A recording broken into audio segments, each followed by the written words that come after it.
লেখিকা ছবি ব্যানার্জির কথা দিয়েছিলে। দৈপায়ন সেদিন অফিস বেরোনোর সময় খুব সামান্য ব্যাপার নিয়ে স্ত্রী তনুকার সঙ্গে একচোট ঝগড়া করে ফেলল। সে এমনিতে খুব ঠান্ডা মাথার মানুষ। 9 বছরের বিবাহিত জীবনে বাচ্চা আসেনি বলে তার কোনো হেলদোল নেই। ওরা দুজনেই অনেক ডাক্তার দেখিয়ে কোনো লাভ হয়নি। ফলটা তনুকার হলেও দৈপায়ন সেটা স্ত্রীর কাছে গোপন করেছে, বরং তার বন্ধু ডাক্তারকে দিয়েও বলিয়েছে তাদের দুজনের বাচ্চা ধারণের ও বাচ্চার জন্ম দিতে কোনো অসুবিধা নেই। 9 বছরের বিবাহিত জীবন হলেও তনুকার বয়স মাত্র 29। কলেজে পড়তে পড়তেই উদ্দাম প্রেমের জোয়ারে বিয়ে করে আর লেখাপড়া শেষ করা হয়নি। দৈপায়ন দুর্গাপুরে স্টিল প্ল্যান্টে চাকরি করে। দেশে বাড়ির অবস্থা বেশ সচ্ছল। দৈপায়ন চেয়েছিল তনুকে দুর্গাপুরের কলেজে ভর্তি করে দিতে, কিন্তু তনুকা আর কলেজে ভর্তি হতে চায়নি। প্রথম 4 বছর তাদের বিবাহিত জীবন প্রায় ঝড়ের বেগে কেটে গেল। তারপর থেকেই তনু মা হবার জন্য প্রায় পাগলামি শুরু করলো। তখন থেকে ডাক্তার দেখানো চলতে থাকলো। দৈপায়ন কিছুদিন পরেই তনুর ফল্ট বুঝতে পেরে তার এক বন্ধু গাইনি ডাক্তারের কাছে আগেই বলে তনুকে শান্ত করেছে। সেদিন তনু কাজের মাসির সঙ্গে তার কথা মতো এক তান্ত্রিকের কাছে যাওয়ার কথা। সে নাকি যাগযজ্ঞ করে মন্ত্রপুত শিকড় বেটে খাইয়ে বহু অলৌকিক কাণ্ড ঘটিয়েছে। সেই কাজের মাসির জানা বহু মেয়ের 10-12 বছর পরও মা হয়েছে। এর আগে তনু বহু মন্দিরে মানত করে গলায় হাতে কবচ মাদুলি পড়েছে। সেটা নিয়ে দৈপায়ন কখনো কিছু বলেনি। তাদের কম্পাউন্ডের ভিতরে সবার গায়ে লাগা একতলা বাংলো টাইপের একতলা বাড়ি। পাশাপাশি বাড়ি থেকে 2 বছর 2-এর দুরন্ত বাচ্চা প্রতিদিন তনুর কাছে আসে। ওদের মাদের সঙ্গেও তনুর গলায় গলায় ভাব। ওদের বায়না দুরন্তপনা তনু সামলায়। দৈপায়নও খুব খুশি হয় তনু আনন্দে আছে দেখে, কিন্তু ভিতরে ভিতরে তনু একটা নিজের বাচ্চার জন্য নিঃশব্দে হাহাকার করে। সেদিন ওই তান্ত্রিকের কাছে যাওয়া আর শিকড় বাকড় বেটে খাওয়ার কথা শুনে দৈপায়ন মেজাজ হারালো। বলল, তনু, এবার তোমার পাগলামি কিন্তু মাত্রা ছাড়িয়ে যাচ্ছে। এসব কি শুরু করেছ?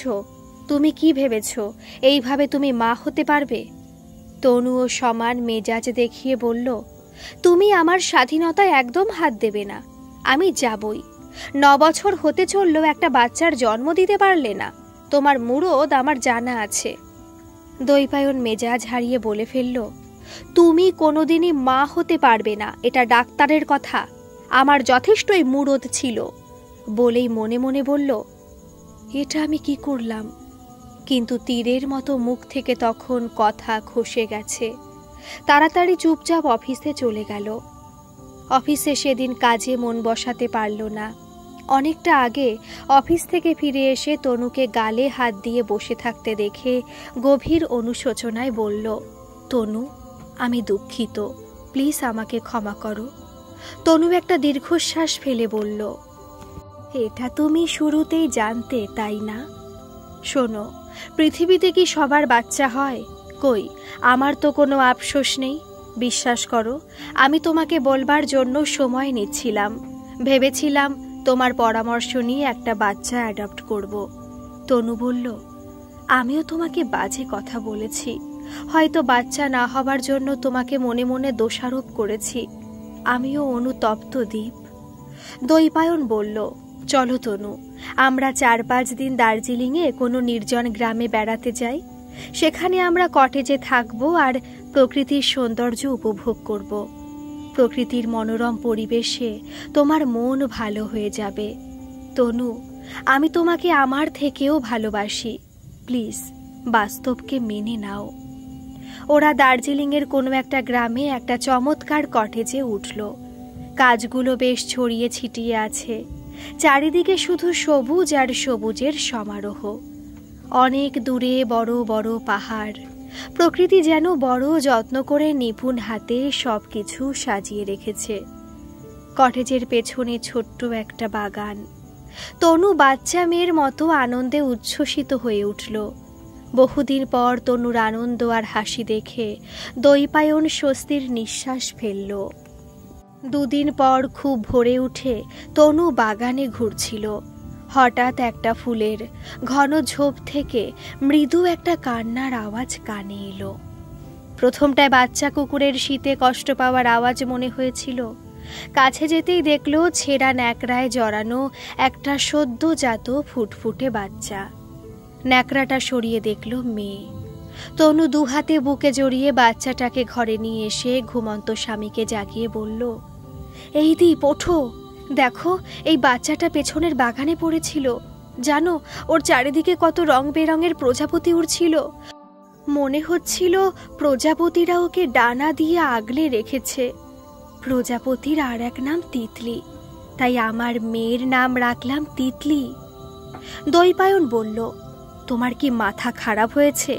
ওকে এক্ষুনি স্থানীয় থানায় নিয়ে যেতে হবে। তনু বাঘিনীর মতো ফুঁসে উঠে বলল, খবরদার বলছি, থানায় যাবে না। ও আমার মেয়ে, ভগবান আমাকে দিয়েছেন। তুমি আজকেই দুর্গাপুর ফিরে যাবে। আমি ওকে নিয়ে কলকাতা বাপের বাড়ি যাব। তুমি ওখানে সবাইকে বলবে তোমার স্ত্রী প্রেগনেন্ট ছিল। আমি ঠিক সময়ে ফিরব। দৈপায়ন বলল, পাগলামি করো না। তুমি চাইলে এই বাচ্চাকে আইন মেনে দত্তক নেব। না, আমি সবাইকে জানাতে চাই তিতলি আমার গর্ভজাত সন্তান। তুমি, আমি আর আমার বাবা মা ছাড়া পৃথিবীর কেউ জানবে না। তুমি কথা দাও আমাকে। বেশ, কথা দিলাম, কিন্তু ওর বার্থ সার্টিফিকেট? ভেবো না, ওটা আমার বাবা ম্যানেজ করবে। তনুকা বাপের বাড়ি বাচ্চা নিয়ে ঢুকতেই মা বলল, কোনো খবর না দিয়ে এলি যে? জামাই আসেনি? তোর কোলে ওটা কি? তনু বলল, সব বলবো মা, আগে একটু বসতে দেবে তো? আমার কোলে আমার মেয়ে তিতলি। বাবা বেরিয়ে এসে বলল, হ্যাঁ রে মামনি, তুই তো আমাদের বিরাট সারপ্রাইজ দিলি। তোর বাচ্চা পেটে আসার কথা একবারও তো বলিসনি। সবটা জামাই সামলাতে পারলো? মাকে ডাকলেই তো পারতিস। নাতনির তো রাজকন্যার মতো চেহারা হয়েছে। তনু বলল, মা আগে একটু গরম জল করে দাও, আমি হাত পা ধুয়ে চেঞ্জ করে আগে তিতলিকে খাওয়াই। মা বলল, কেন, বাচ্চাকে বুকের দুধ খাওয়াস না? এইটুকু বাচ্চাকে এখন থেকে ফিডিং বোতলে দুধ খাওয়ানো কি ভালো? তনু কোনো উত্তর না দিয়ে তিতলিকে খাইয়ে ঘুম পাড়িয়ে দিল।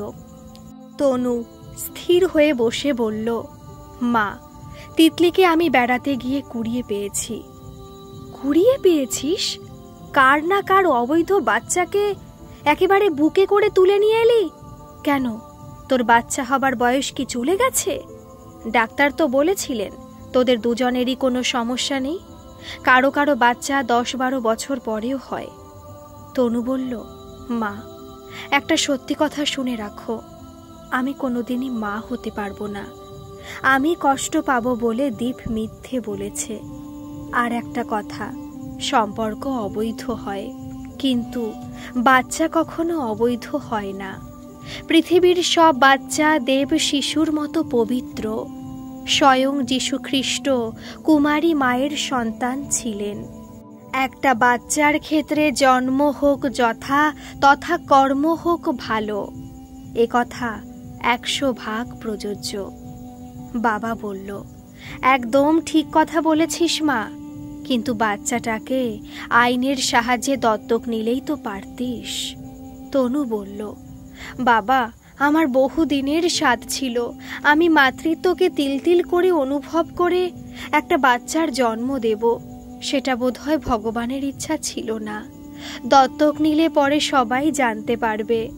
আমি এটা চাই না বাবা, সবাই জানুক তিতলি আমার গর্ভজাত সন্তান। এটা আমরা 4 জন ছাড়া পৃথিবীর কেউ জানবে না। তুমি শুধু বাচ্চা বাড়িতে জন্মেছে বলে একটা বার্থ সার্টিফিকেটের ব্যবস্থা করো। বাবা, পারবে না? তুই যাতে ভালো থাকিস সেটা আমি করব, কিন্তু মিথ্যে দিয়ে বাচ্চাটার জীবন শুরু করা কি ঠিক হবে মা?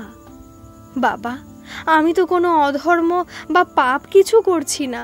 তাছাড়া কোনো অনাথ আশ্রমের সঙ্গে যোগাযোগ করে আইন মেনে বাচ্চা অ্যাডপ্টও করছি না।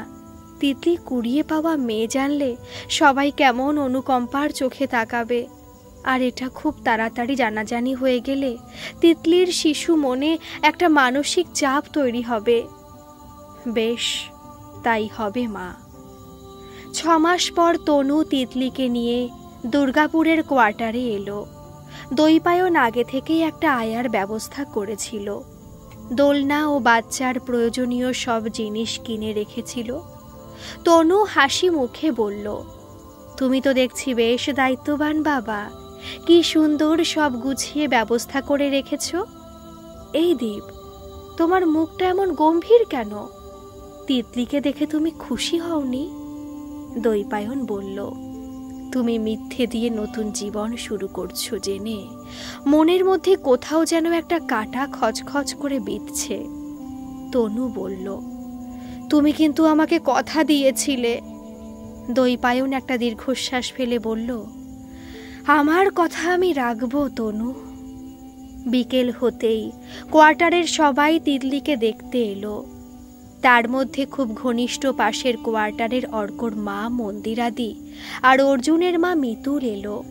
ওরা সমস্বরে বলল, ও মা, কি সুন্দর ফুটফুটে ডল পুতুলের মতো মেয়ে গো। তনু, তুমি তো বেশ ডুবে ডুবে জল খেতে জানো।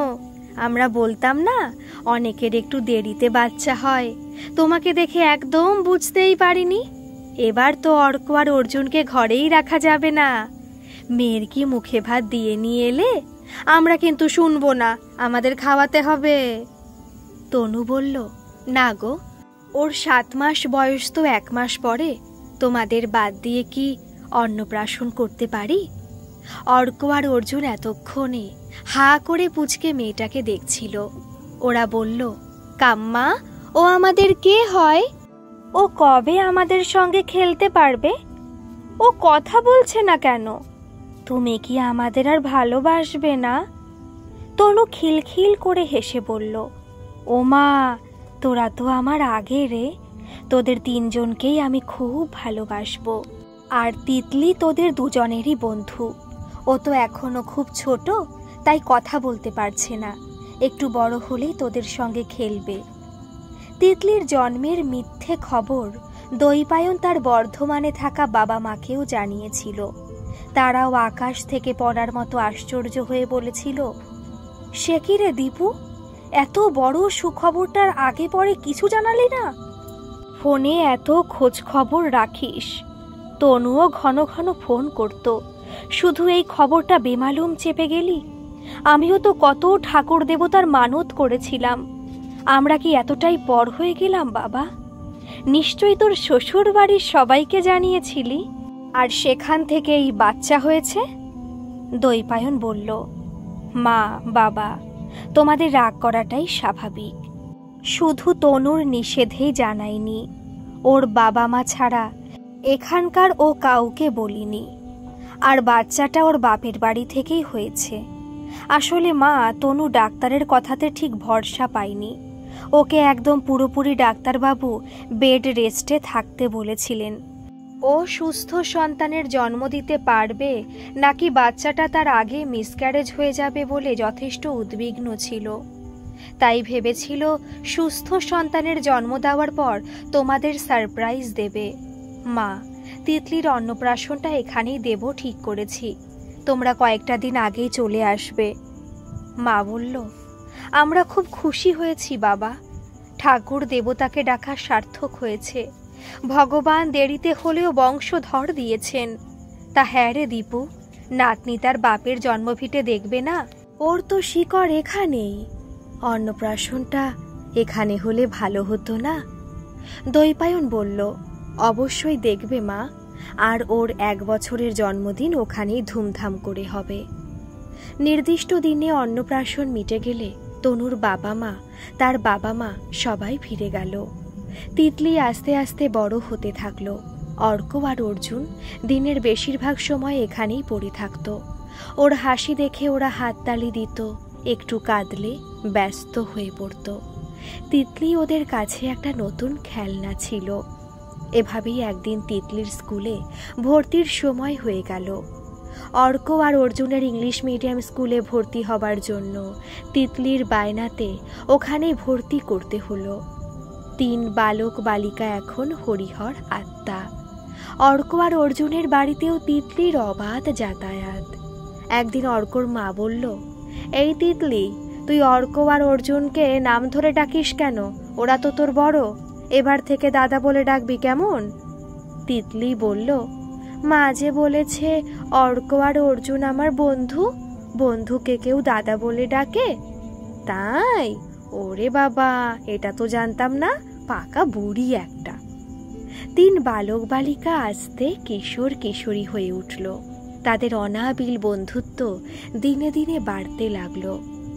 একদিন ঝমঝমে বৃষ্টির সময় তনু রান্নাঘরে ছিল। ওখান থেকেই বলল, অর্ক অর্জুন, আজ খিচুড়ি, ইলিশ মাছ ভাজা, বেগুন ভাজা আর ইলিশ ভাপা করছি, তোরা এখানে খাবি। আমি তোর মাদের ফোন করে দিচ্ছি। অর্ক বলল, এই আজ বৃষ্টিতে ভিজবি? কাম্মা টের পাবে না। ঝমঝমে বৃষ্টিতে তিতলিদের বাড়ির উঠোনে ওরা মনের আনন্দে বৃষ্টিতে ভিজতে লাগলো। অনেকক্ষণ ওদের সারা শব্দ না পেয়ে তনু বেরিয়ে এসে বলল, ও মা, তোদের নিয়ে আমি কি করি বলতো? একটু অন্যমনস্ক হয়েছি কি অমনি বৃষ্টিতে ভিজতে শুরু করেছিস? ঠান্ডা লেগে এক্ষুনি হাঁচি কাশি শুরু হয়ে যাবে, শীঘ্রই উঠে আয় বলছি। বিকেলবেলা থেকে তিতলির ধুম জ্বর।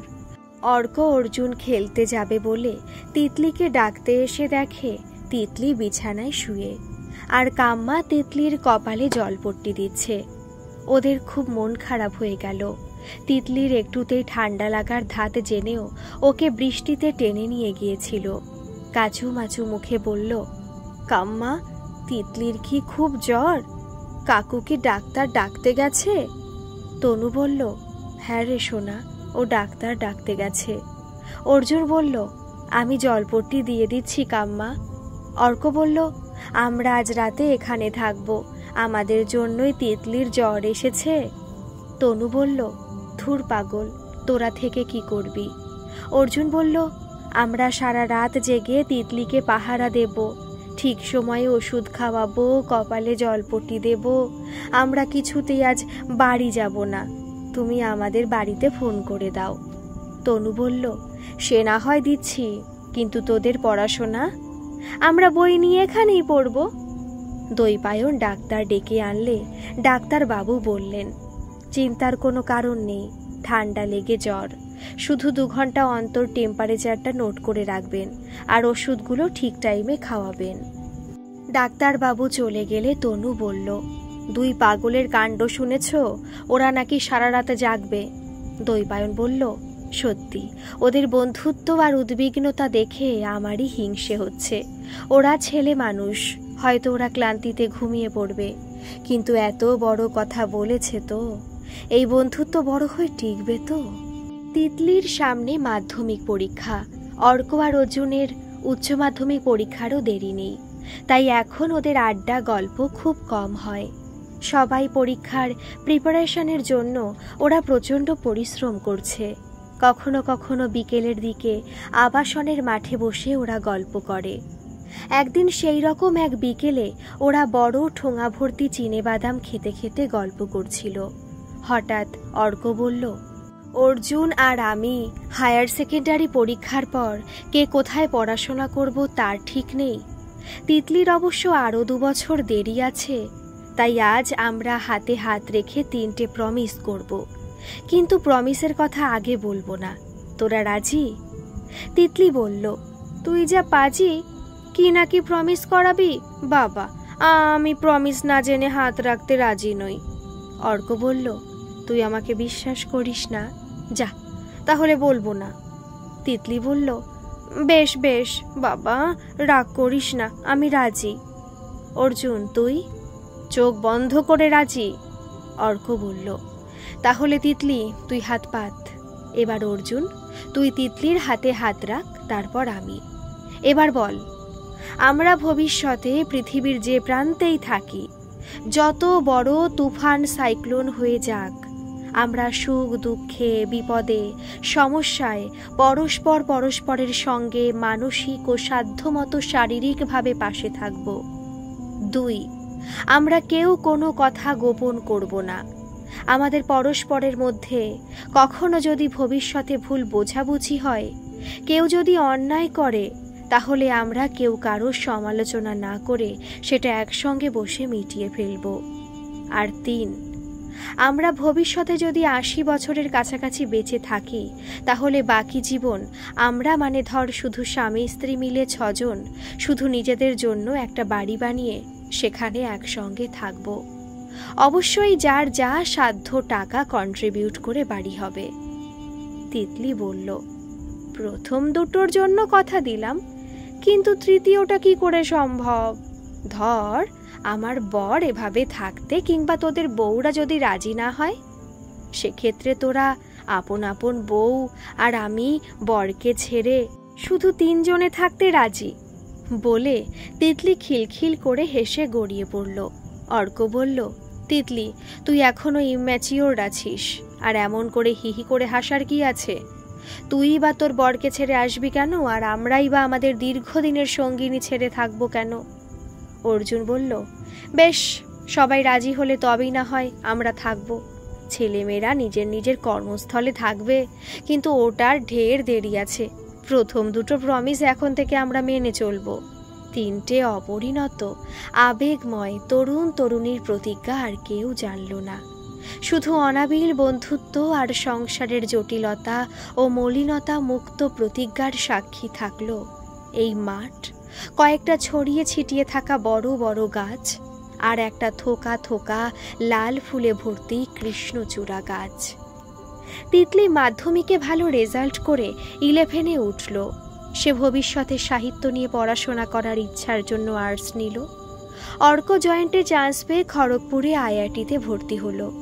অর্জুনের বরাবর ম্যাথস নিয়ে পড়াশোনা করার ইচ্ছে ছিল, তাই ম্যাথসে অনার্স নিয়ে ভর্তি হলো। আসলে অর্জুন ইচ্ছে করে জয়েন্টে বসেনি।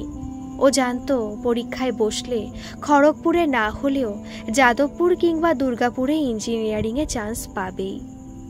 অর্ক, অর্জুন আর তিতলির মধ্যে অর্কর অবস্থা অনেক বেশি সচ্ছল।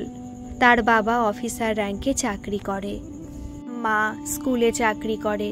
তাদের কোয়ার্টারটাও অনেক বড় এবং ফার্নিশড। তাদের নিজেদের একটা গাড়ি আছে। তিতলির বাবার অবস্থাও বেশ সচ্ছল।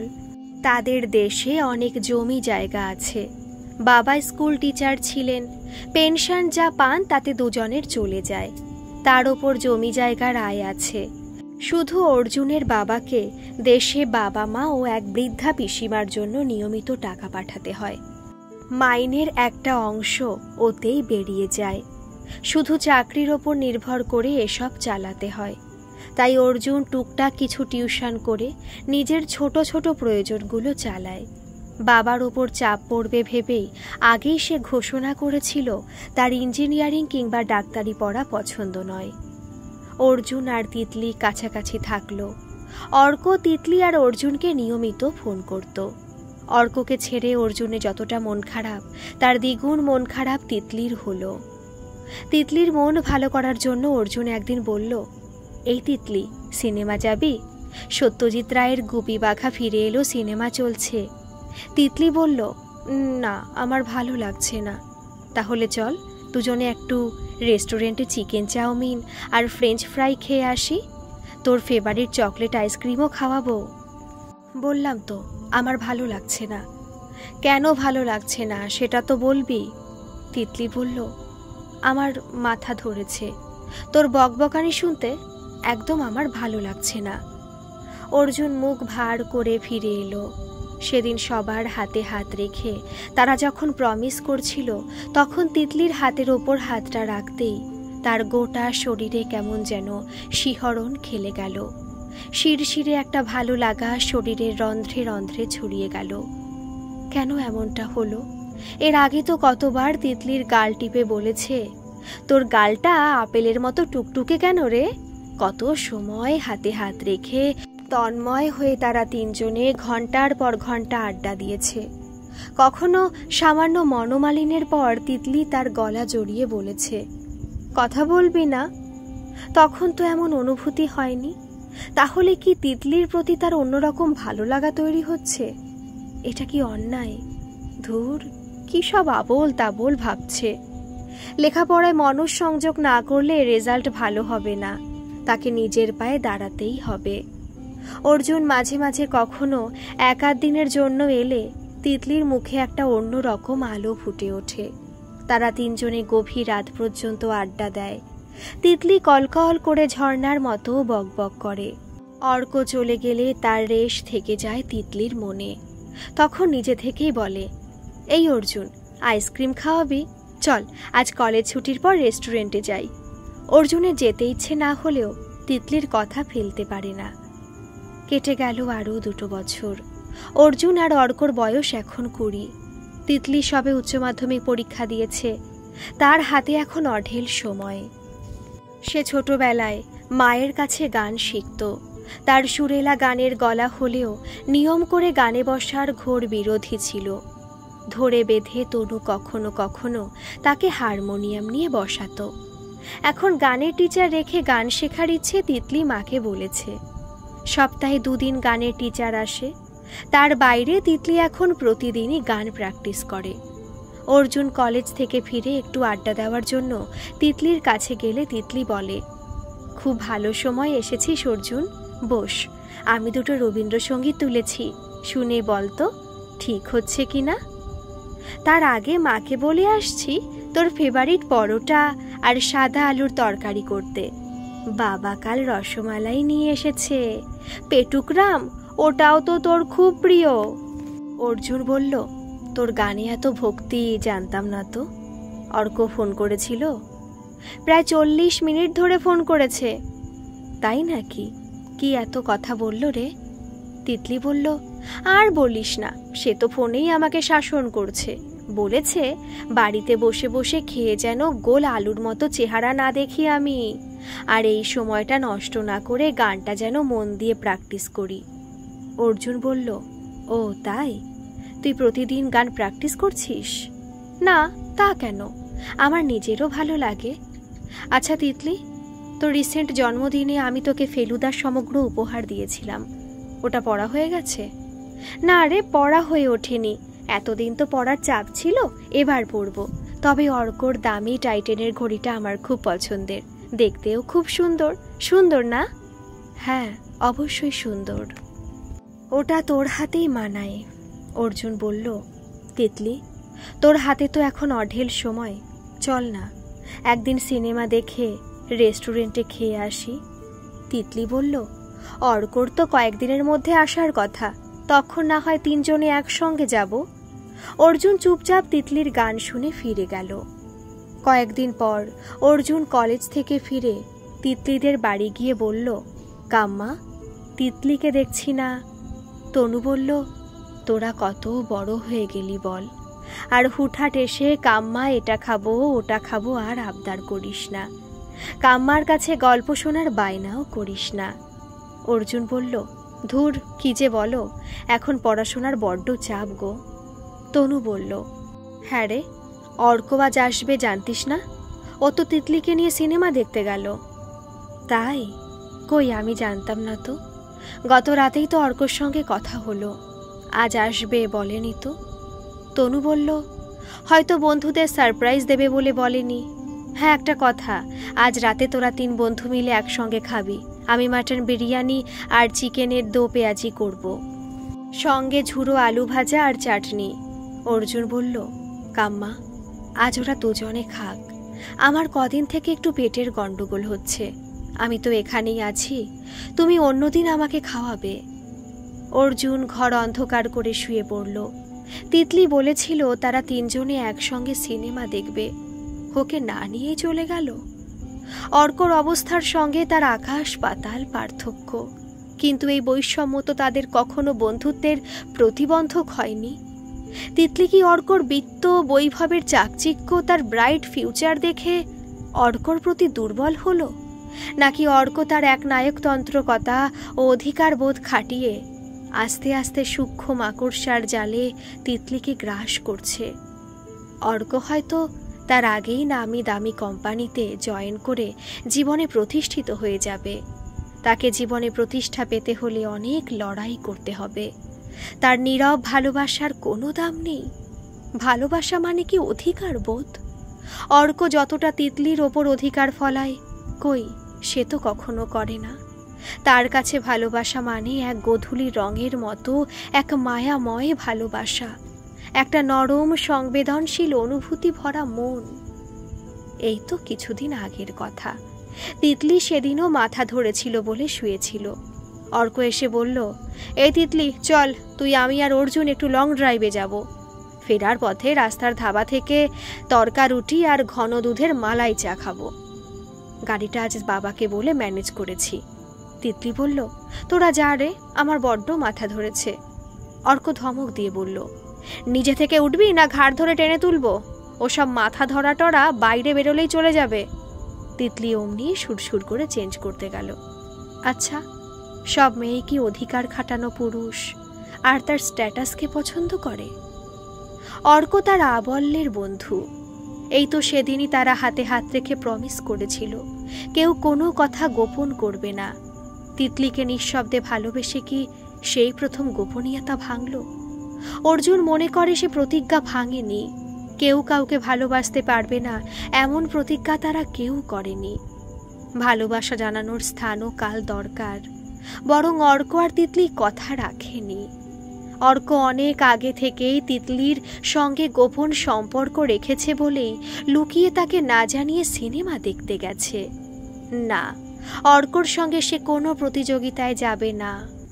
সে নীরবে দেখে যাবে তার মায়াময় অব্যক্ত ভালোবাসা আস্তে আস্তে অন্য কোনো সবল পুরুষ ধীরে ধীরে গ্রাস করছে। অর্জুন বইপত্র ছড়িয়ে মন খারাপ নিয়ে ভাবতে ভাবতে ঘুমিয়ে পড়েছিল। হঠাৎ অর্কর ধাক্কাতে জেগে উঠল। অর্ক বলল, এই শালা, তোর পেটের গন্ডগোল না মাথার গন্ডগোল? অর্জুন বলল, তোরা তো সিনেমায় গেছিলি, কটা বাজে? এর মধ্যে চলে এলি যে? অর্ক বলল, শালা, তোকে আগা পাশতলা রাম ধোলাই দিতে ইচ্ছে করছে। ফোনটা কি এখনো মিউটে রেখেছিস? কই ফোনটা দে তো দেখি। ঠিক যা ভেবেছিলাম তাই, তাকিয়ে দেখ তো কটা মিসড কল আছে। ক্লাস শেষে ফোনটা খুলবি তো? তোর বাড়ি থেকে কোনো এমার্জেন্সি ফোনও তো আসতে পারতো। ওরে গর্ধব, আমরা সিনেমা দেখব বলেই বেরিয়েছিলাম।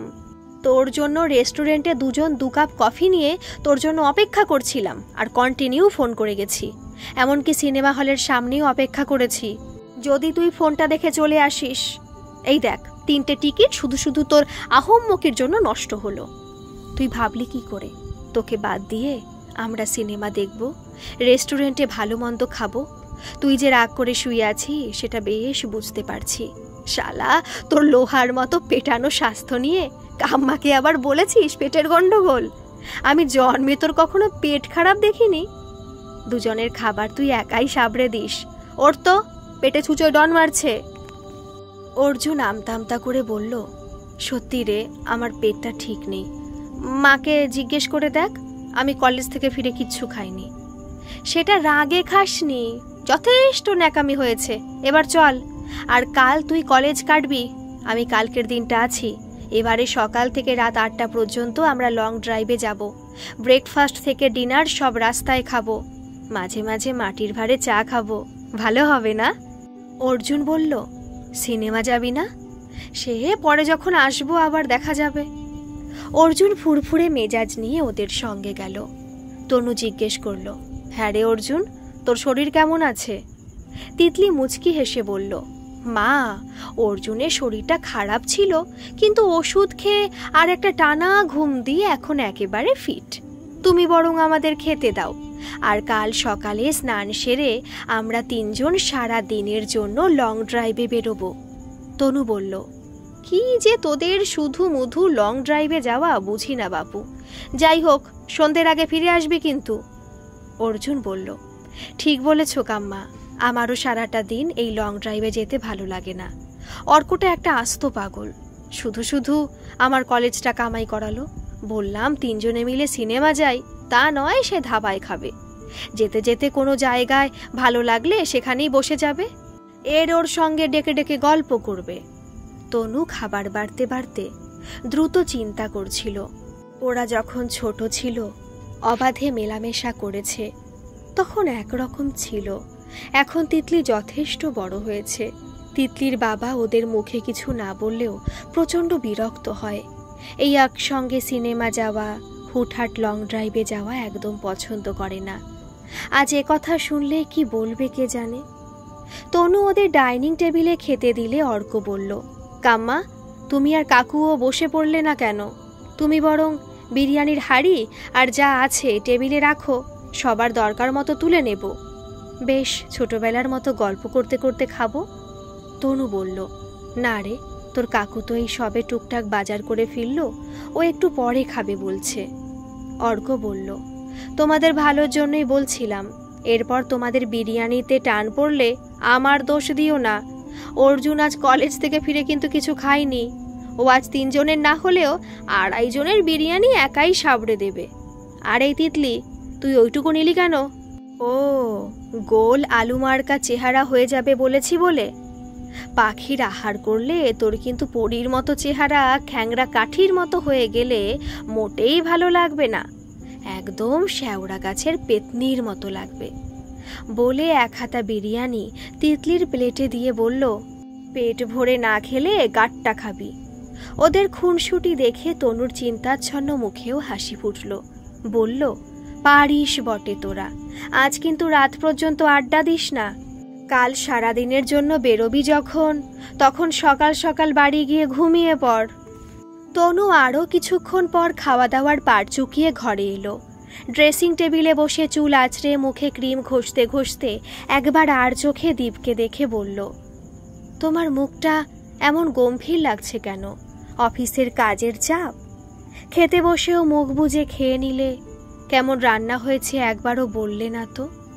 অন্য সময় হলে তো প্রশংসায় বাণ ছুটিয়ে দাও। ছেলে দুটোর সঙ্গেও কেমন দায়সারা গোছের কথা বললে। কি হয়েছে বলবে না? দৈপায়ন বলল, আমার মনে হয় তুমি কিছু বলতে চাইছো আমাকে। কি বলবে বলো? তনু বলল, শুনলে তুমি রেগে যাবে না তো? আমার রাগ বা অভিমানে তোমার কিছু যায় আসে? না হলে আমি তিতলির ব্যাপারে তোমাকে বারবার সাবধান করার পরও অর্কর সঙ্গে ওকে সিনেমা দেখতে পাঠাতে না। আচ্ছা তনু, তুমি তোমার অল্প বয়সের কথা কি ভুলে গেলে? তনু মুখ ভার করে বলল, তুমি আমাকে ভালোবাসার খোঁটা দিলে। আমি একাই ভালোবেসেছিলাম। তুমিও কি পাগলের মতো আমাকে ভালোবাসোনি? দৈপায়ন বলল, আমি তো সেটাই তোমাকে বোঝাতে চাইছি। আমরা দুজন দুজনকে অন্তর থেকে ভালোবেসেছি বলেই না বিয়ের সিদ্ধান্ত নিতে পেরেছিলাম। তুমি যদি একতরফা আমাকে ভালোবাসতে, সেখানে আমি যদি ভালোবাসার অভিনয় করতাম, তাহলে সেটা জানতে পেরে তোমার মনের অবস্থা কেমন হতো? কিংবা ধরো উল্টোটা যদি হতো, আমি তোমাকে ভালোবাসলাম আর তুমি একটা ওজনদার ছেলে পেয়ে আমাকে ছেড়ে তার সঙ্গে সুরসুর করে বিয়ের পিঁড়িতে বসে গেলে, তখন আমার অবস্থা তো দেবদাসের মতো হতো। আসলে অর্জুন, অর্ক আর তিতলির এখন বয়ঃসন্ধির বয়স। ওদের অবাধ মেলামেশায় পদস্খলন হয়তো হবে না, কিন্তু কেউ কাউকে ভালোবাসলে আর সেই ভালোবাসার পরিণতি না পেলে মনে একটা স্থায়ী ক্ষত তৈরি হবে। তাছাড়াও 3টে তরুণ তরুণীর অবাধ মেলামেশা সমাজ ও বাঁকা চোখে দেখবে। ওদের 3 জনেরই এখন কেরিয়ার তৈরির সময়। বাড়িতে এসে সবার উপস্থিতিতে গল্পগুজব করে সেটা ঠিক আছে।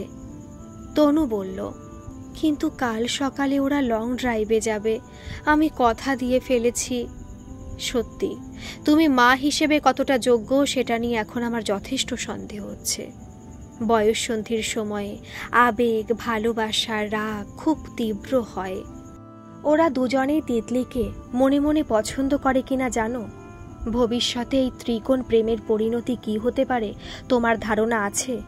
ঠিক আছে, তুমি কথা যখন দিয়েছ, তখন এবারের মতো ওরা যাক। তনু বলল, তুমি এতটা ভেবে নিয়েছ? ওরা জন্ম থেকে একসঙ্গে বড় হয়েছে, ওদের সম্পর্ক বন্ধুত্বের বাইরে কিছু নেই।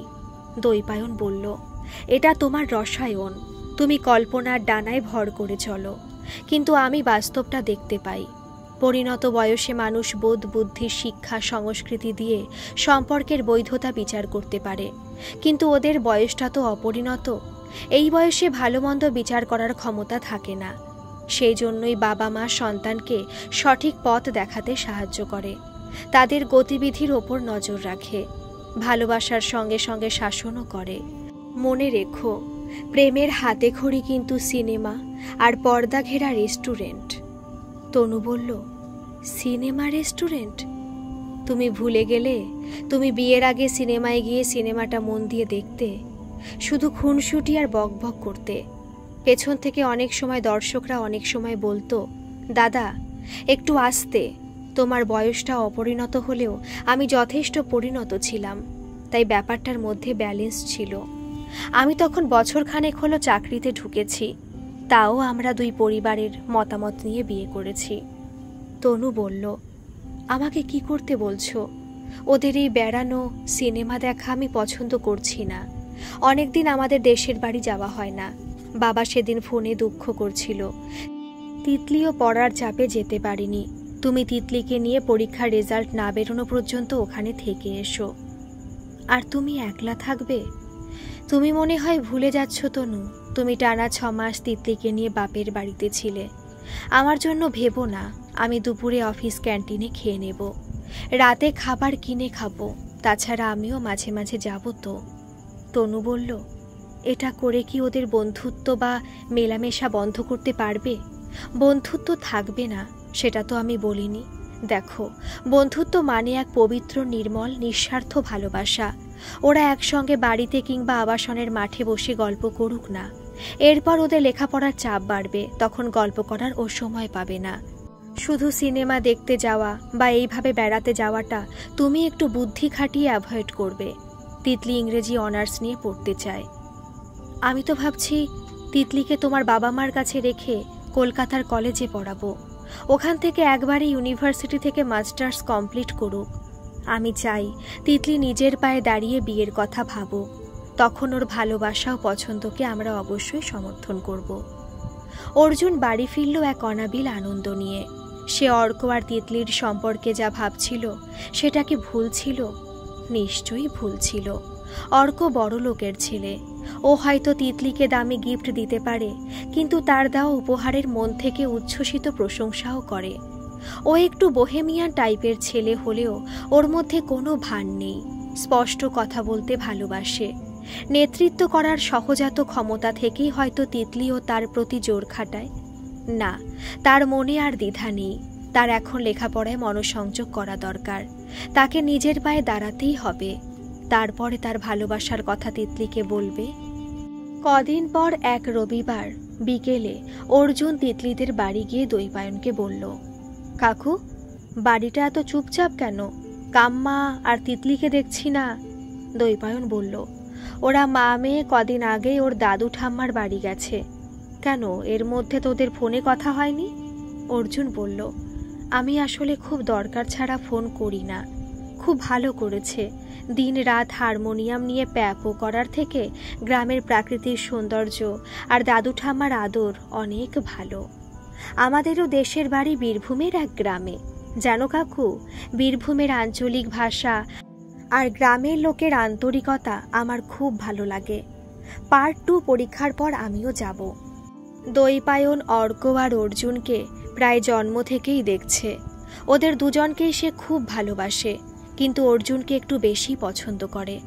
ছেলেটার চেহারাটা ভারী মায়াময়। এত মেধাবী ছেলে অনায়াসে ডাক্তারি ইঞ্জিনিয়ারিংয়ে চান্স পেয়ে যেতে পারত।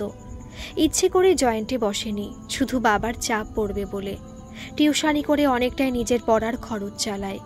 এই কর্তব্য পরায়ণতা, বাবা মার প্রতি একনিষ্ঠতা দেখে কোথাও তার মনে হয় এই ছেলেটি যদি ভবিষ্যতে তিতলির জীবনসঙ্গী হতো। অর্জুন বলল, কাকু, এবার আমি আসি। দৈপায়ন বলল, এখনই উঠবি কি রে? বস। আমি আজ খিচুড়ি আর ডিমের অমলেট বানাবো, একবারে খেয়ে যাবি। দেখবি তোর কাম্মার চেয়েও কেমন টেস্টি হয়। আগে 2 কাপ চা করে আনি, চায়ের সঙ্গে চানাচুর খাবি? পাঁপড় ভাজা খেতেও পারিস। অর্জুন বলল, তুমি চুপ করে বসো কাকু, আমি চা করে আনছি। পাঁপড়টা খিচুড়ির সঙ্গেই জমবে। এখন বরং চা আর চানাচুর খাওয়া যাক। তিতলি উচ্চ মাধ্যমিকে 98% নম্বর পেয়ে কৃতিত্বের সঙ্গে উত্তীর্ণ হলো। অর্ক খবরটা শুনেই চলে এসেছিল। এসেই তিতলিকে জড়িয়ে ধরে অভিনন্দন জানালো। দৈপায়ন লক্ষ্য করল তিতলির মুখে লজ্জার আভা। অর্জুন তিতলিকে হ্যান্ডশেক করে বলল, আমি তোর সাফল্যে গর্বিত তিতলি।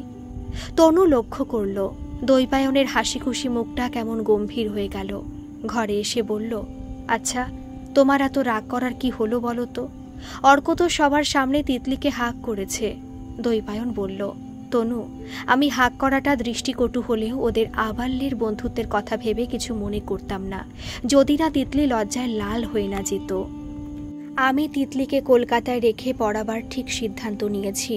ও আগে নিজের পায়ে দাঁড়িয়ে যাকে খুশি ভালোবাসুক, আমি আপত্তি করব না। এখন লেখাপড়া করার বয়স, ভালোবাসার বয়স নয়। দৈপায়ন আগেই কলকাতার কয়েকটা কলেজের ফর্ম তুলে রেখেছিল।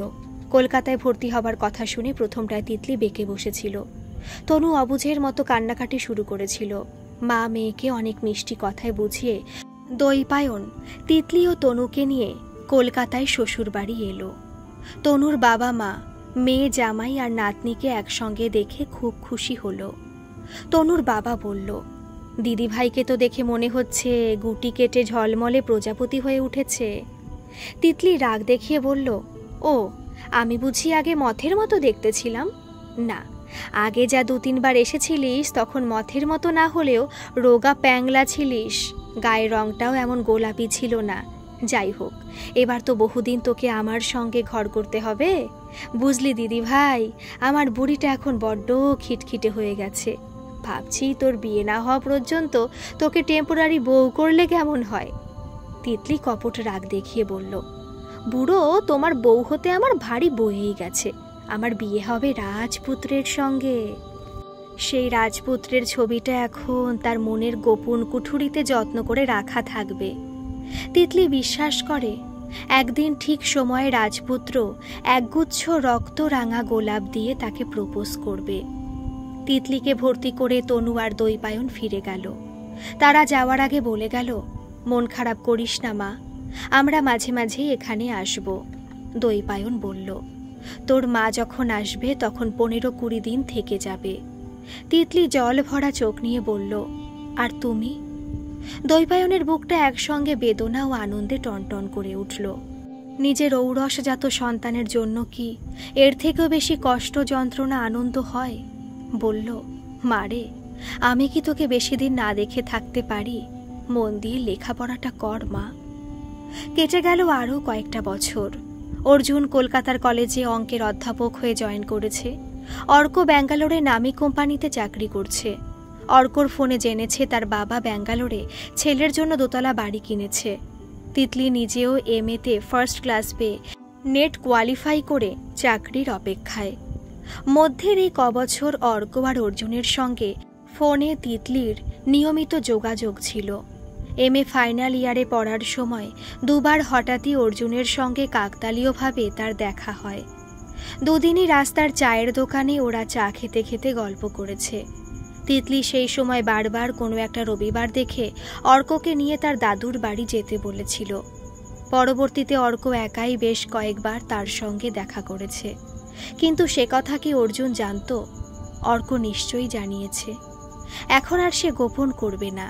বাড়ি ফেরার আগে অর্জুনকে সবটা বলবে। তাদের এক সময়ের প্রতিজ্ঞায় ছিল কোনো কথা কেউ কাউকে গোপন করবে না। যেদিন অর্ক আর অর্জুন এক রবিবার প্রথম তার দাদুর বাড়িতে দেখা করতে গেল, তখন তিতলির দিদু বলল, ও দিদি ভাই, বলি এই ছুপা রুস্তম দুটি কে, যাদের জন্য পঞ্চব্যঞ্জন রান্নার ফরমাশ করেছিস? তিতলি বলল, ও মা, তুমি কাদের ছুপা রুস্তম বলছো গো? ওরা আমার ছোটবেলার বন্ধু। এই যে অর্ককে দেখছো, ও IIT ইঞ্জিনিয়ার আর অর্জুন অঙ্কে গোল্ড মেডেলিস্ট। দাদু বলল, ও তাই এর মধ্যে কে তোর প্রাণের বন্ধু? মানে বিয়ের আগে আমি যেমন তোর দাদুর বন্ধু ছিলাম সেরকম নয় তো? অর্ক বলল, ও দিদু, তো সেই বন্ধু কি করে তোমার প্রাণেশ্বর হলো সেই গল্পটা শুনতে চাই। অর্জুন আর তিতলিও বলল, বলো বলো দিদু, মনে হচ্ছে খুব রোম্যান্টিক গল্প হবে। দিদু বলল, সে এক মস্ত গল্প ভাই, তবে গল্প ভাবিস না, এটা বলতে পারিস রোমাঞ্চকর ঘটনা। আমাদের সময়ে তো তোদের মতো বুক ফুলিয়ে প্রকাশ্যে ছেলেদের সঙ্গে বন্ধুত্ব বা প্রেম করার উপায় ছিল না। ওই যা চোখে চোখে কথা হতো, একটু আধটু ইশারা, কিংবা কালে ভদ্রে বড়জোর একটু নরম হাতের ছোঁয়া। সেই রবি ঠাকুরের গানের মতো, একটুকু ছোঁয়া লাগে, একটুকু কথা শুনি, তাই নিয়ে মনে মনে রচি মম ফাল্গুনি। তোর দাদু রাস্তা থেকে ছাদে আমার দিকে হা করে তাকিয়ে থাকতো। কখনো সাইকেলের পরিচিত ঘন্টি বাজিয়ে বাড়ির পাশ দিয়ে চলে যেত আমাকে এক ঝলক দেখার জন্য। এইভাবেই অনেক দিন চলছিল। দুই বাড়ির চোখ এড়িয়ে এর বেশি করা যেত না। তো তোদের দাদু একদিন প্রচণ্ড এক দুঃসাহসিক কাজ করলো। অর্জুন বলল, কি করলো? দিদু বলল, তখন আমি সবে স্কুল ফাইনাল পরীক্ষা দিয়েছি, তোর দাদুও বিয়ে পাশ করে এখানে সেখানে চাকরির পরীক্ষা দিচ্ছে। সেদিন আমি চাতক পাখির মতো ছাদে পায়চারি করছি। হঠাৎ দেখি তোর দাদু একটা ঢিলের সঙ্গে একটা প্রেমপত্র বেঁধে ছাদে ছুটল। আমি সেটা ছাদে পড়ল বলে ভেবে চোখ বুজে ফেলেছি। বুকে তখন যেন ঘন ঘন ঢেকির ঘা পড়ছে। তারপর হঠাৎ নিচে থেকে মায়ের ডাক। তাকিয়ে দেখি ছাদে কিচ্ছু পড়ে নেই। ঢিলাটা লক্ষ্যভ্রষ্ট হয়ে পড়বি তো পর একেবারে বাবার মাথায়।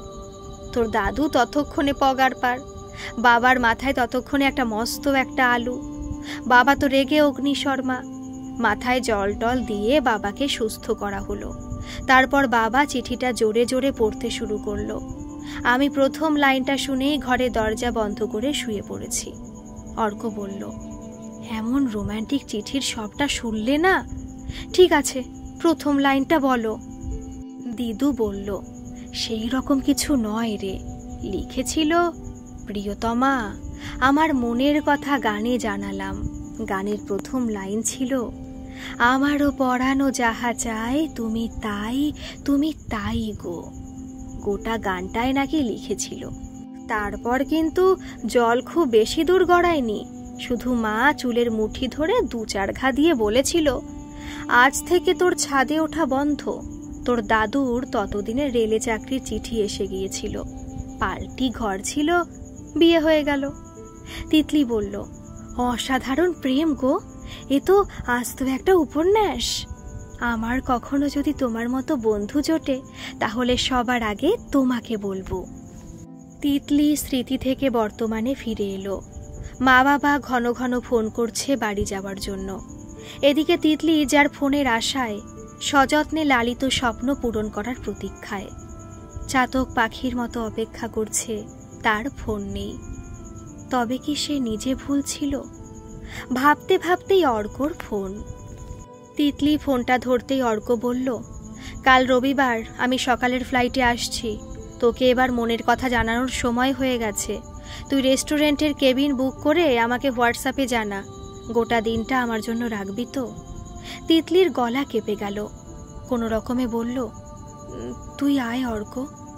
অর্জুনকে ডাকবো? অর্জুনের সঙ্গে আমরা বিকেলে দেখা করে সব বলবো।